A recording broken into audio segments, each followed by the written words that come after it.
AIDS brings a response Fight from the against government. AIDS, the disease which claims life. Welcome to AIDS the Lost Voices with me, William Hampson. In this series, we uncover the hidden history of people living with AIDS behind bars, prisoners who unwittingly became activists calling for reform within prison walls. We turn to the newspaper archives to look back at this neglected chapter of the AIDS crisis and the courageous struggle to change an unjust system. In April 2024, I first stumbled across a newspaper article about a young man named Warren Hearne, and I immediately bought a copy of his death certificate in an attempt to try and learn more about the young man for a possible podcast episode. After many hours of painstaking research, I discovered he had been born under a different name, which led me to uncover that he was born in the mid-1960s in Hammersmith, West London, and was a twin to a sister called Wendy. I even found a photograph of Mark at about 4 years old, sitting on a fairground ride, and identified a possible living relative, whom I messaged in April 2024. But I received no response, and so the trail went cold. It was purely by chance while researching this series that I stumbled upon a press photograph of a young man named Warren Hearne, and despite there being over 20 years between the photograph of him on the fairground ride and the one in front of me in the newspaper, I recognised both his face and his name. I rushed to retrieve his death certificate and my earlier research notes to see if it was the same Warren Hearne. And it was. And how best to present what I learned about Mark's life created a bit of a conundrum for me, so I decided in the end to just take you on the same journey that his story took me, where we will reveal Mark's story in reverse, unpicking the end to uncover the events of his life as they were reported in the British newspapers. And as I briefly mentioned, Warren Hearne first came to my attention in January 2024, when I stumbled upon the following article in the Marylebone Mercury, a London newspaper, on the 9th of October 1997, where they reported an AIDS sufferer was found dead in his flat by police after neighbours complained about a bad smell. Mark Warren Hearne, 31, was found on August 26 in his Gatliff Road flat, Westminster Coroner's Court heard last Wednesday. Mr. Hearne had learnt he had AIDS 9 years ago, when he was given 3 months to live. He had since received treatment and become addicted to diazepam, Valium tablets. Coroner Dr. Paul Knapman said Mr. Hearne's body was so badly decomposed that the cause of death, either through illness or suicide, could not be determined. He recorded an open verdict. Gosh, it's so sad, isn't it? And even though the research trail went cold, Mark's story, though, that article, has really stuck with me, and he's frequently popped into my head, and I thought, I really must pick up the research. There must be somebody out there. What can I do next to try and find somebody who can tell us more about Mark? Because his life didn't necessarily have to have played out in the British press for it to feature in a podcast episode.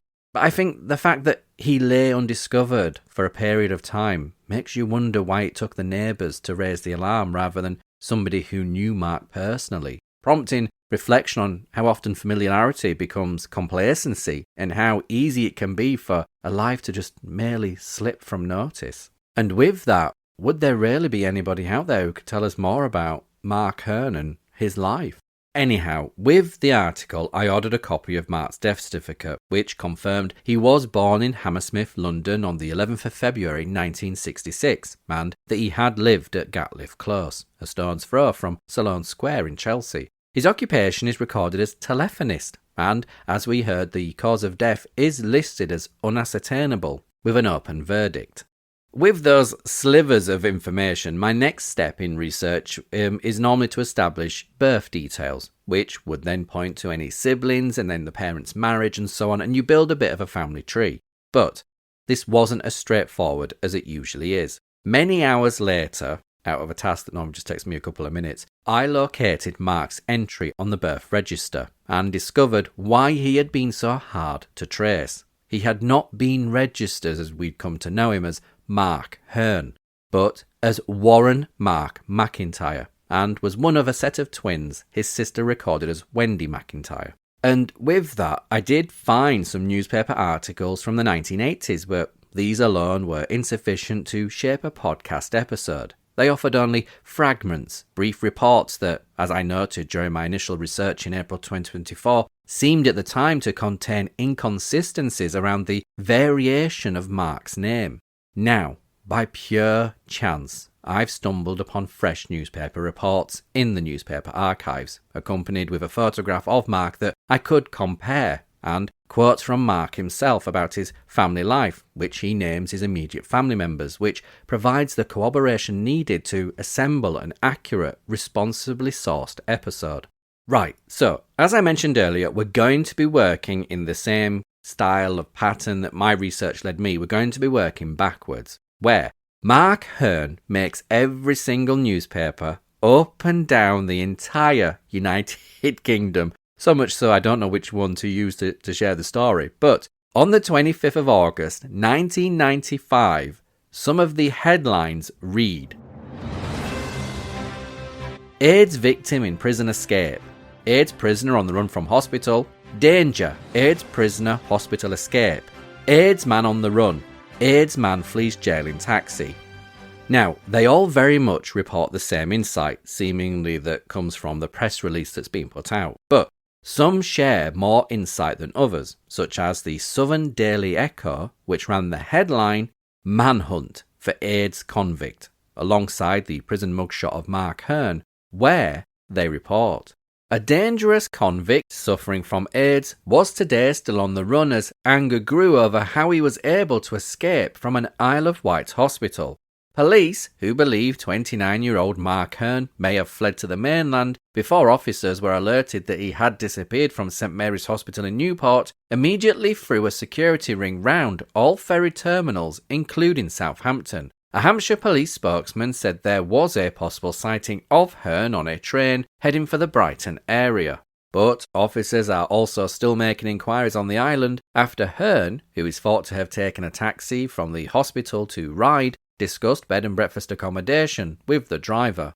Isle of Wight Council leader Maurice Barton today called for the resignation of Prison Service Director General Derek Lewis after learning that Hearne, who was serving a 5-year sentence at the island's Camp Hill jail, had been left unguarded in hospital. A prison service spokesman admitted yesterday's escape by the robber came after his 24-hour guard was removed because medical staff said he was too ill to abscond.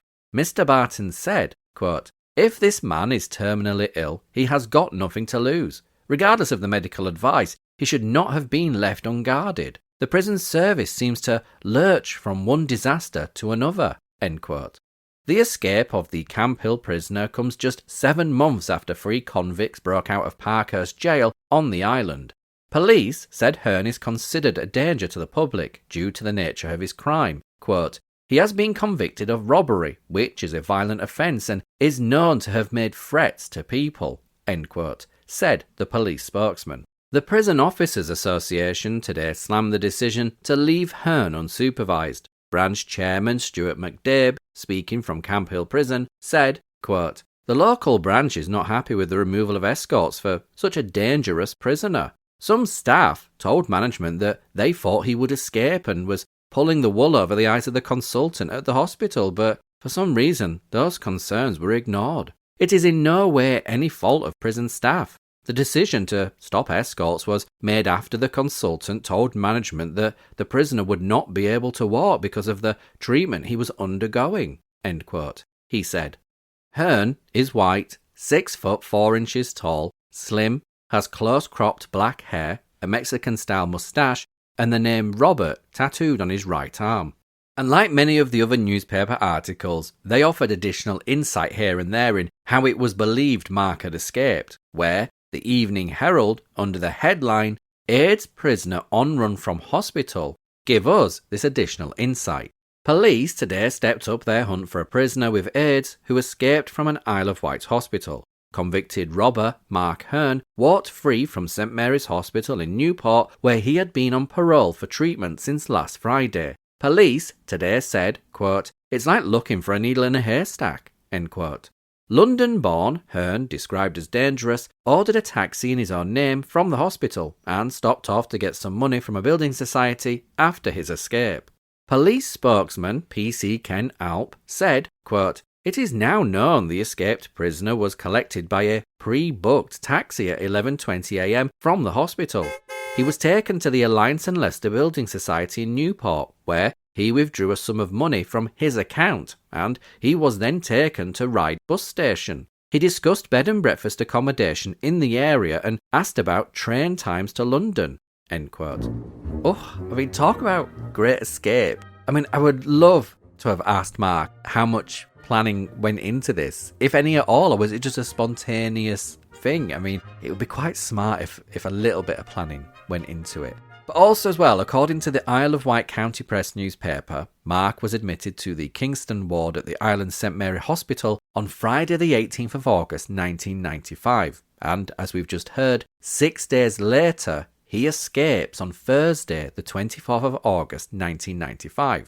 And many other newspapers shared additional insight, such as it seemed Mark had pre-booked a taxi in his own name for collection at 11:20 a.m, according to police, with reports stating that hospital staff were the ones to raise the alarm at around 11:30 a.m, when finding Mark's wheelchair empty on the ward, effectively giving him a mere 10-minute head start. And it was stated that he withdrew £250 from his own bank account on the island before taking the ferry to the mainland. I mean, so much for being a convicted, dangerous robber. I mean, he's just escaped from prison and he's just casually walking into his own bank to withdraw his own cash from his own account to pay for his ticket over to the mainland. And for anybody who didn't live through the 90s, but you could walk in, just give your name, address, your date of birth, and possibly that's what Mark has done here to access his money. So for anybody going, well, how do you access money without a card or a paybook or tap your phone? We didn't have any of that bullshit. But it was also reported that Mark was on a form of parole from prison in order to attend hospital treatment in regards to his HIV/AIDS diagnosis, a diagnosis he received around 1988-1989. But Mark's freedom was cut short, as the following day the press across the whole of the United Kingdom that were following this story, like the Eastern Daily Press, report. A prisoner with AIDS who escaped from a hospital on the Isle of Wight was recaptured in London yesterday. Mark Hearne, 29, was caught in a branch of the Alliance and Leicester Building Society in Selfridges, Oxford Street. He had walked out of the hospital on Thursday after his jail guard was withdrawn, following medical advice that Hearne was immobile. He stole a bag of clothes and took a taxi to Ryde, on the island, where he caught a ferry to the mainland before the alarm was raised. He had been serving a 5-year sentence at Camp Hill jail and was admitted to St Mary's Hospital, Newport, last Friday, apparently seriously ill. Hearne, from the Brighton area, was sentenced for robbery in 1992. He was arrested yesterday following a tip from staff at the Building Society office where he has an account. Police said there was no trouble as he was held. A 30-year-old man who was with him was also detained and was later being interviewed. Oh God, it must have been so annoying having freedom back and then being captured literally only 2 days after he escaped. But with Mark now being back in some form of custody, it is the Isle of Wight County Press on the 1st of September 1995 that give an update on Mark's detainment and additionally an interview with the taxi driver who was unwittingly Mark's getaway car, where, under the headline, "Escort of prisoners stepped up following escape. Regime for inmates at St Mary's criticised," they report. An island prison officer's leader has slammed the removal of escorts from a dangerous convict who absconded from St Mary's Hospital, Newport, where he was being treated for AIDS. The Camp Hill Prison Officers Association branch chairman, Mr. Stuart McDabe, is adamant that 2 officers should be on bed watch at all times when a prisoner is in hospital, even though this leaves the prison itself short of staff. And this week, Camp Hill Governor Mr. Stephen Moore told the county press he has increased from 1 to 2 the number of prison officers guarding another patient suffering from a broken leg at St Mary's. Quote, "Since Monday afternoon, only 1 officer has been with this man, but this is being increased to 2 until we can find a place for him in a prison hospital. We prefer to be extremely cautious," said Mr. Moore. The decision follows the furore over the absconding last Thursday of terminally ill prisoner Mark Hearne, 29, who was rearrested without a struggle in London last Friday. But this week there were conflicting reports about his state of health. Hearne, a Brighton man serving 5 years for robbery, ordered a taxi to take him to Ryde after his guards were removed because medical staff thought he was immobile due to the damage caused by AIDS to his nervous system. Yet, according to a police press release, Hearne appeared fit and well and quite capable of walking unaided when he was arrested at 3:30 p.m. at the Selfridges branch of the Alliance and Leicester Building Society in Oxford Street. Oh, had Mark pulled the wool over their eyes? Oh dear. Island MP Mr Barry Field said he understood Hearne was this week once again in hospital, this time in London, being guarded by Brixton prison staff. Quote, "I believe he contracted pneumonia while on the run and is now very seriously ill," end quote, said Mr Field, who added that he had great sympathy for the prison staff over the incident. He said the situation where prisoners such as Hearne were admitted to St Mary's Hospital was far from satisfactory. Quote, "I understand the secure hospital accommodation at Parkhurst cannot be used because it is occupied by a very high security prisoner. We don't want St Mary's to become an escape route from island prisons. In any case, it must be intrusive for patients and staff in the hospital when prisoners are admitted." End quote.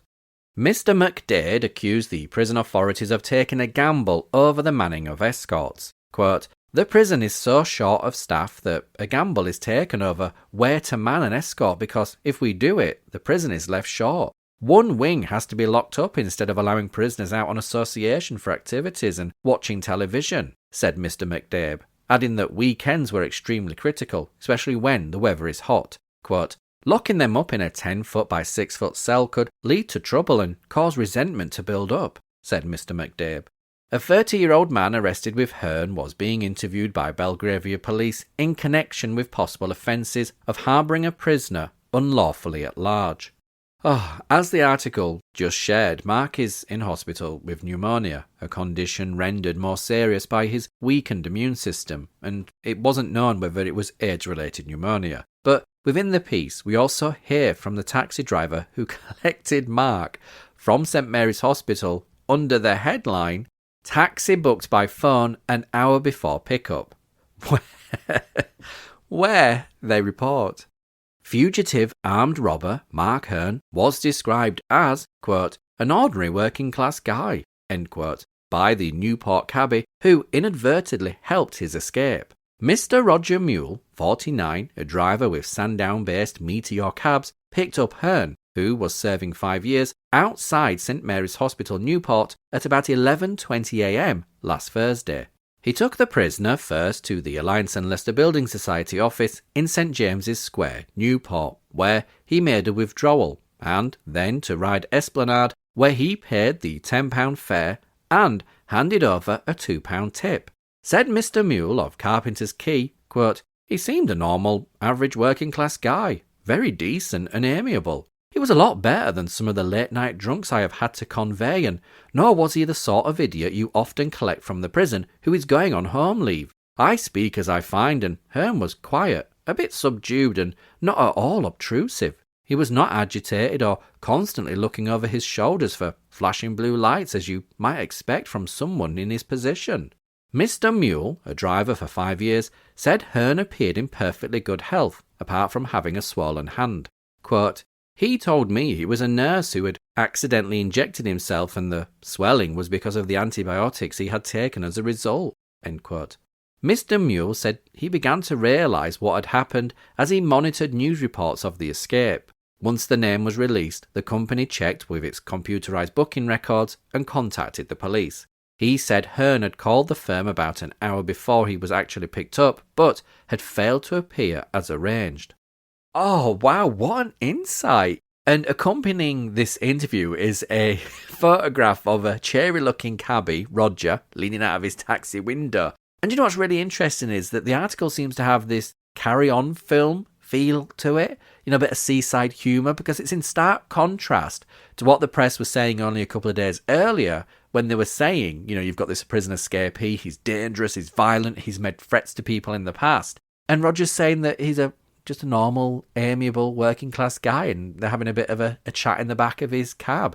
Mark's not looking over his shoulder, he's not in a state of panic, he's not looking to see if the police are following him. He's quite calm and collected. I mean, Roger said he was better than some of the drunks that he's picked up, and he's certainly a lot better than some of the prisoners that he does pick up from the prisons that, get released on these temporary license, which I think tells us that Mark wasn't somebody who held himself that in a kind of streetwise manner. He just came across as a normal working class guy to the cabbie Roger, and I think that tells us a lot. Anyhow, I thought it was a fascinating read.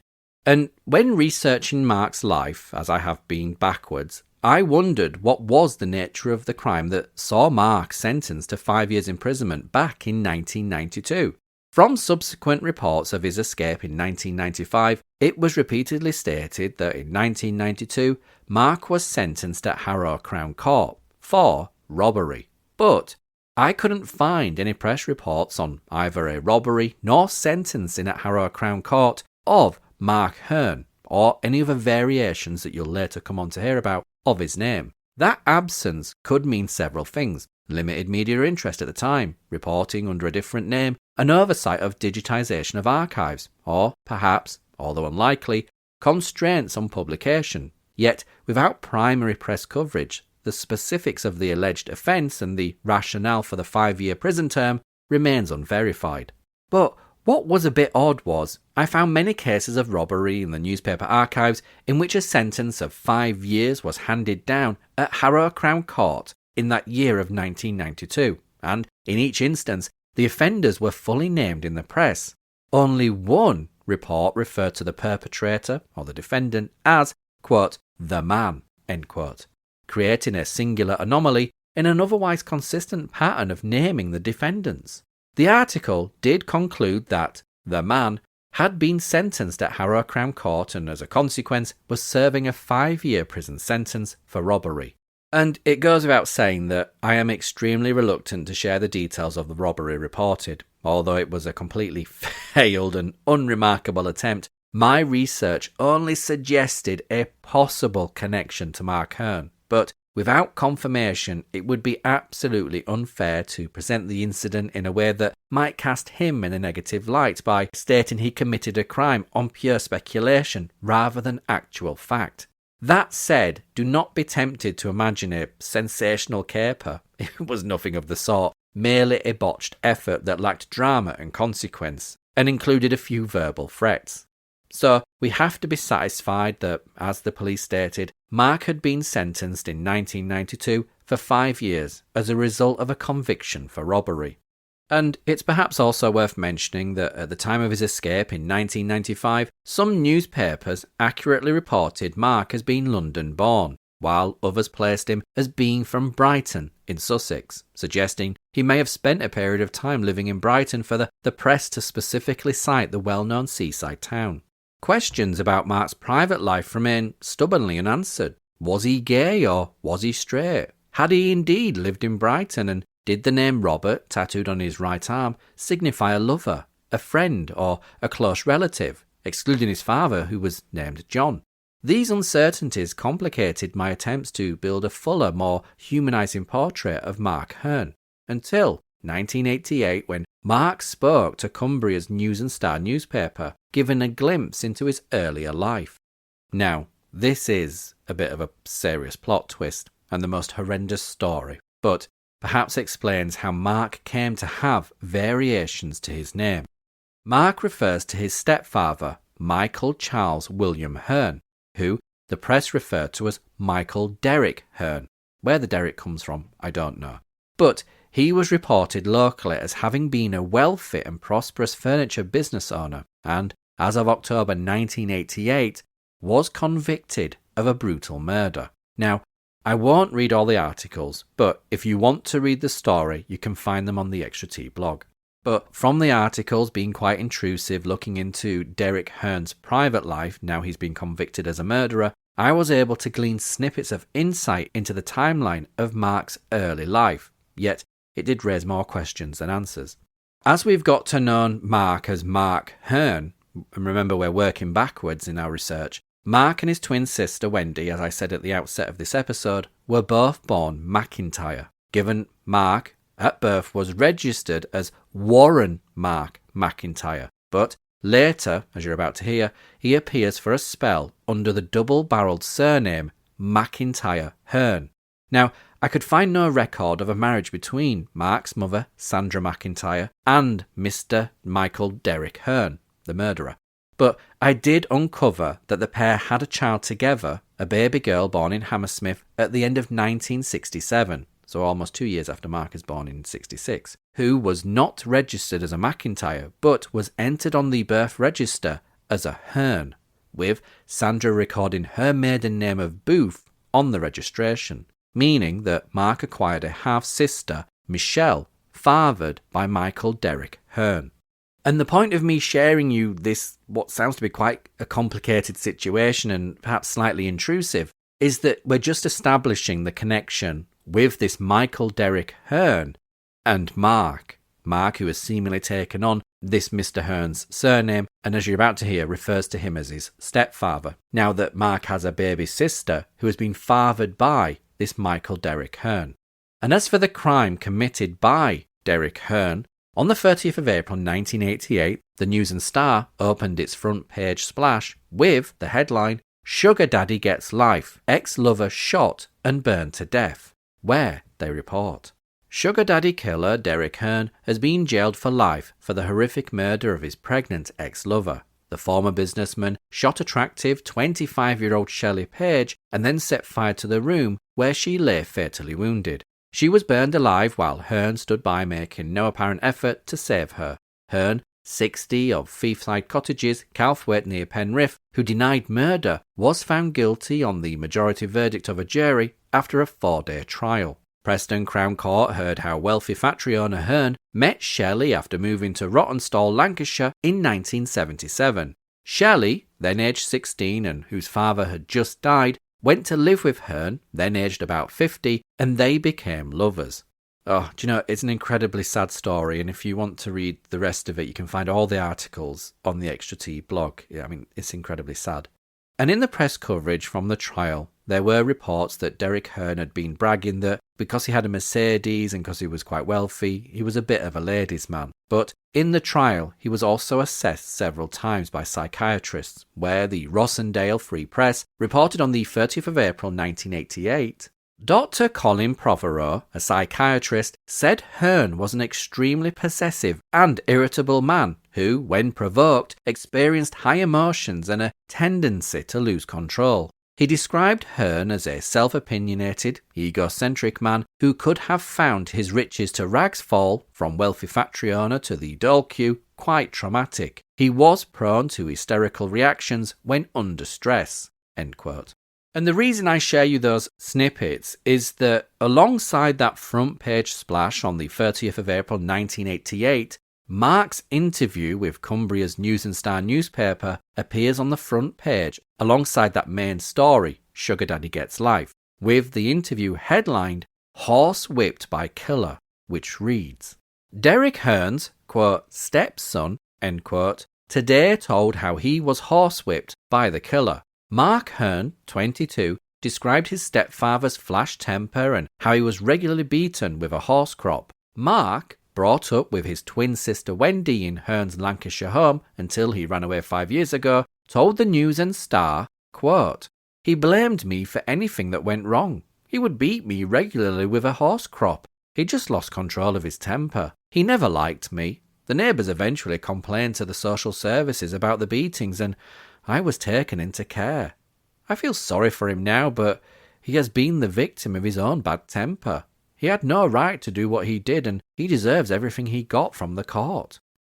Do you know, for a 22-year-old to be having to have those conversations with a journalist, Mark came across as remarkably level-headed, diplomatic and eloquent in that interview that he gave as he described a childhood with Derek Hearne, his stepfather, that had clearly not been easy for Mark. He stated, quote, he never liked me, end quote, and recounted physical abuse severe enough that neighbours intervened and social services placed Mark in care. Notably, none of the articles mentioned Sandra McIntyre, Mark's mother, leaving a gap in Mark's story that makes family dynamics hard to untangle.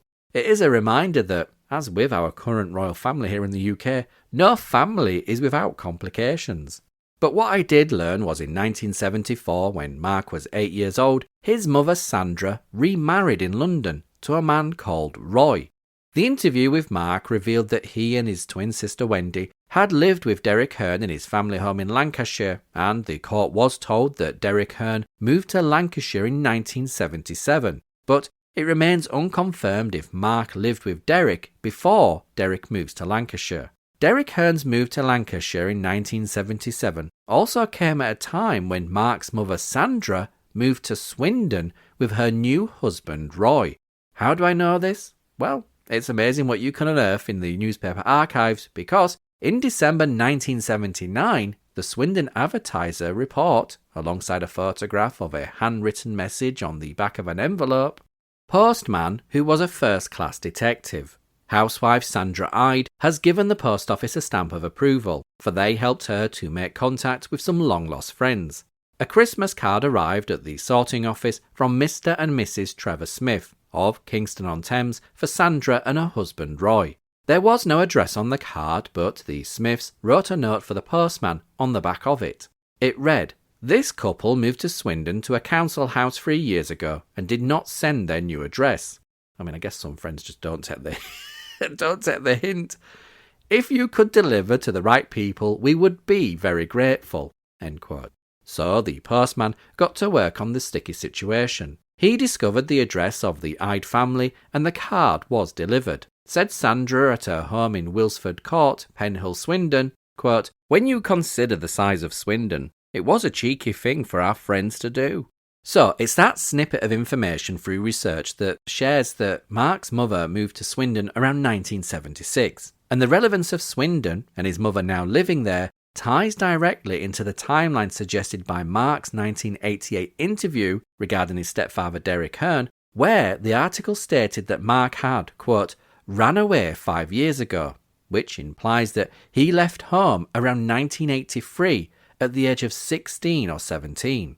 As we trace Mark's life in reverse, the next time he surfaced in the British press, and very likely his first citation as no other earlier articles could be found, was February 1984, when local reports placed him lodging in Swindon, and regrettably in trouble, where the Swindon Advertiser ran a piece headlined, "Lodger Stole Cash," where on the 14th of February 1984, they report. A 17-year-old Swindon lodger who stole his landlady's purse and £50 took off for London and a new life. He got work in the hotel he booked into, but a fortnight later, his conscience caught up with him. A friend told him police were after him, so he came home and handed himself in. Mark McIntyre Hearne, of no fixed address, told police in a statement that he, quote, "borrowed," end quote, the cash to go shopping. But once in town, he got scared about his landlady's reaction and ran away, Swindon magistrates were told yesterday. But that was not the story he gave the bench, and he pleaded not guilty to theft. In the witness box, he said he hadn't taken the purse and made up the story for police so he could get bail and then, quote, prove, end quote, he was innocent.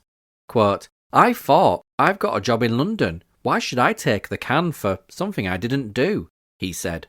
Magistrates, however, found him guilty and remanded him in custody for 7 days for reports. He was also in breach of a care order by going to London without telling the authorities. Oh, it's not good, is it? And while Mark himself handed himself in, what he did was wrong and he clearly knew this. And I'm not condoning or excusing his behaviour, but when you break it down, he was a 17-year-old under a care order, stuck in a lodging house and likely in a kind of limbo until he turned 18 and the order expired, at which point he would legally be an adult here in the UK and able to leave of his own accord or be rehoused by the local authority and be in a position where he can stand on his own 2 feet and essentially start his adult life. And from what we've heard so far, he hasn't really had the best start in life. And like many young people shaped by instability, he could have been equally as difficult to parent while growing up. That background doesn't excuse the taking of a purse and the £50 cash, which, adjusting for inflation, would roughly be equivalent to £164 of December 2025. Yet, it perhaps helps explain motivations beyond simple opportunism, survival, impulse, or an attempt to start his life as an adult, rather than the caricature of a youth out to fritter away the money that he had taken. Maybe you guys will have a different opinion, and if you do let me know, but I feel, and it's just my opinion, that you have to give Mark some credit. Taking what wasn't his was wrong. That's absolute. But at 17, he leaves Swindon with the money that he's taken for London in search of a better life. And that takes guts. He uses the cash to book into a hotel where he stays for 2 months, despite the article stating only 2 weeks, it's incorrect, for 2 months, where he lands a job at the hotel that he's staying at. To do that at such a young age shows real determination to change his circumstances. Even more telling of Mark's character is how he reacts when he learns the police are looking for him over the missing money. Rather than hide or flaunt it, what does he do? He phones the police, returns to Swindon to hand himself in. A rare act of responsibility at such a young age that complicates the simple narrative of wrongdoing. And with regard to him changing his story in court, likely reflects that it's not so easy just to come back and answer the charge and perhaps hope for a slap on the wrist or an opportunity to apologise and pay back the money, but more than likely advice from his solicitor that returning to Swindon to answer the charge is likely going to result in some form of punishment and a criminal conviction that's going to go on what many people really did respect at the time, your personal record, and the lasting damage that's going to do to his employment prospects, particularly in roles where it involves handling cash. I suspect this is also why he later adopted an alternate version of his name, shifting from Warren Mark McIntyre, that he was born with, to Mark Warren Hearne, in an apparent attempt to perhaps avoid future employers finding out that he had a criminal conviction on his record. While Mark is waiting to be called back to the court to be sentenced for the theft of the purse, 5 months go by before Mark finds himself back in trouble, where the Swindon Advertiser on the 25th of September 1984 run the headline, "Man Admits Cash Fiddle," where they report, "A Swindon man fiddled cash from building societies, Swindon magistrates heard. Mr. Max Unwin, prosecuting, said Warren McIntyre Hearne, 18, of no fixed abode, made false entries in his paybook. He then made withdrawals of £224 from the Leicester and Bradford and Bingley building societies, or through their agents, in July and August this year," 1984. He opened accounts with the societies using small amounts, then made false entries in his book to withdraw money he did not have in his account. Staff at the Swindon branch of the Bradford and Bingley became suspicious and eventually confiscated his paybook for auditing. He was arrested in Harrow, which is in London, so it's quite interesting that he's between Harrow and London, after investigation by police. McIntyre Hearne admitted 2 offences of obtaining money by deception and asked for 10 similar offences to be taken into consideration. He also admitted stealing a purse containing £50 belonging to Faye Knowles of Cypress Groves, Swindon, on November the 25th last year. Mr. Unwin said Mrs. Knowles had taken McIntyre Hearne in as a lodger on the recommendation of the probation service, but he stole the purse and cash and then disappeared. 2 months later, he telephoned the police saying he knew he was wanted for the offence and gave himself up. He was convicted of theft after denying the offence in March and appeared yesterday for sentence. Mr. Nicholas Buckley, defending, asked for sentence to be adjourned for 4 weeks, while McIntyre Hearne could be assessed at a probation hostel in West Kingsdown. The magistrate agreed and sentence was adjourned for 1 month. Oh, Mark, there I was defending you a few moments ago. Actually, I would still defend him as I already have, but I obviously don't condone what he's doing. Putting false figures in his bank paybook is not good. Because you would say actually that's quite a smart mind, but I guess he's not smart if he got caught. So, but it just seems to be that he just was seeking a bit of cash to kind of get his foot on the ladder, get his life moving. That's my perception. Could be completely wrong. Maybe a family member or a friend will come forward one day and maybe set the record straight, but that's my impression. And I say that because while the Swindon newspaper is reporting these stories as newsworthy, we're not hearing of any other stories which would be a little bit more sensational, that he's perhaps obtained this money and he's got an addiction problem and that he's, been found abusing certain drugs or being drunk and disorderly on the street, or that he's smashing into people's cars and stealing radios, or breaking into people's houses and stealing their possessions, or coshing old ladies over the head and stealing their handbags. We're not getting any of that in the news coverage because he's not doing it. But what's really interesting with these insights is the kind of geographical locations, because if you were paying attention earlier, we heard that in 1992, when he was convicted of this robbery, which I can't find any record of, but when he was convicted of this robbery and sentenced to 5 years imprisonment, that was at Harrow Crown Court. And we've just heard there in the last article, while all this is going on in the Swindon area where he's got this care order where he was living, in care, under this care order after running away from his stepfather's home. He's in Swindon, that's his base. He's been picked up in Harrow in 1984. So he's got a connection with Harrow in 1984 and he's got a connection with Harrow in 1992. So what or who is drawing him to Harrow? The only thing that I can think of is that possibly his father, John McIntyre, is perhaps living in the Harrow area. Maybe. I found his father later moved to Surrey. Maybe did he spend the time in Harrow? I'm not too sure. It really means nothing, but it's quite interesting. He's in Harrow in 1984, and then he's in Harrow Crown Court being sentenced to 5 years in prison in 1992. Anyhow, I'm waffling on. But as that previous article concluded, Mark was sentenced the following month, which was reported in the Swindon Advertiser on the 23rd of October 1984. A Swindon man who fiddled more than £200 from building societies was put on 2 years probation by the town's magistrates yesterday. Warren Hearne, 18, of no fixed address, opened small accounts with the Leicester and Bradford and Bingley societies. Then he forged entries into his passbooks and withdrew £224 before staff at the Swindon branch confiscated his book. Hearne admitted at an earlier hearing obtaining the money by deception and the theft of a purse in the town.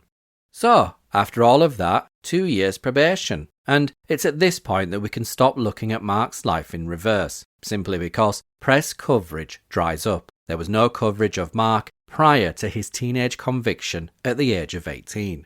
From 1984 to 1992, Mark appears to hold a tenuous equilibrium, a stretch of 8 years that suggests relative normality in his life, or at least the absence of any press coverage of any wrongdoing, until everything shifts in 1992, when, at the age of 26, Mark is sentenced to 5 years imprisonment for robbery. The intervening years that bear their own gravity, age 22 in 1988, Mark received a diagnosis of AIDS and was given only 3 months to live, a prognosis that reframes those apparently stable years as lived under the shadow of imminent mortality. The horrendous stigma around AIDS in 1988, which casts his later imprisonment in a harsher light. Was it his HIV/AIDS diagnosis that pushed him to commit the 1992 robbery, or were other life pressures at play? It's tempting to draw a straight line from diagnosis to desperate crime, but the evidence and contemporary reporting perhaps suggest a more complicated picture. Press accounts at the time leaned into sensationalism, portraying Mark, the prison escapee, as highly violent and dangerous. Yet the robbery attributed to a man who may have been Mark Hearne lacked the hallmarks of a calculated, dangerous offender. It was reportedly a failed attempt in a high street shop, with the manager believing it was only a shoplifting incident, if indeed that incident was connected to Mark Hearne. Could it ever be claimed that factors such as social stigma, fear for the future, deteriorating mental health, economic hardship and isolation after an HIV/AIDS diagnosis could contribute to desperate acts? But they don't automatically convert someone into a violent or dangerous criminal. Or was he only cited as being, quote, dangerous, end quote, because of his AIDS diagnosis? The simplest, most humane reading is that whatever drove Mark to undertake a robbery was likely a mix of personal crisis, circumstances and possibly opportunism, rather than a single defining medical condition that made him irredeemably dangerous.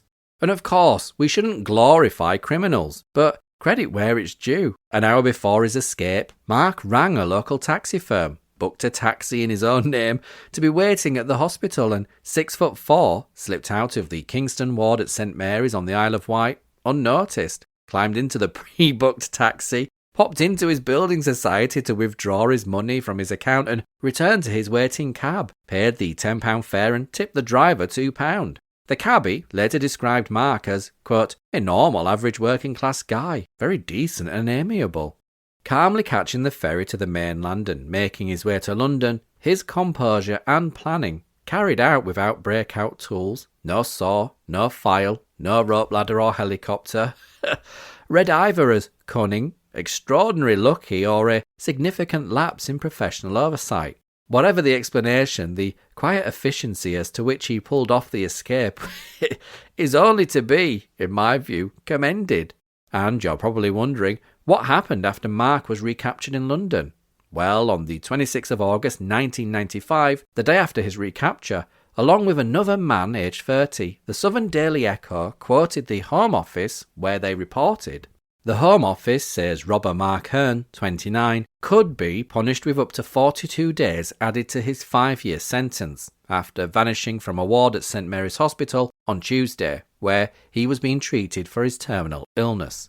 Then, on the 1st of September 1995, in the Isle of Wight County Press, a reader and resident of the Isle of Wight writes to the newspaper sharing their views on Mark's escape, and shares detail of a report that they heard on BBC News, where they wrote, "Once more I am appalled at the lack of security afforded to island residents regarding prisoners at the free prisons. Why did the prisoner, stated to be dying of AIDS, have to go to St Mary's Hospital?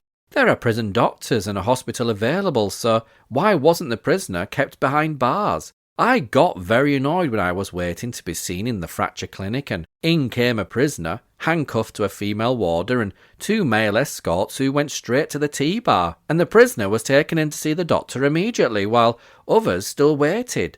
Could the prisoners not be brought in at the end of the clinic? After all, they are only 5 minutes across the road and a phone call away. It has been stated on the BBC News that the prisoner will not be given any further custodial sentence because he was on parole. But surely one is not expected to misbehave. I thought they were out on trust, and if they cannot be trusted, then they are not fit to be released." Signed, B.M. Saunders. This was the only insight that I could find as to whether Mark was returned to prison or given additional time, and from the letter the reader shared, it emerged that the BBC News, which was at the time highly reliable, had reported Mark was to remain out of prison on parole. I suspect his AIDS diagnosis paved the way for leniency.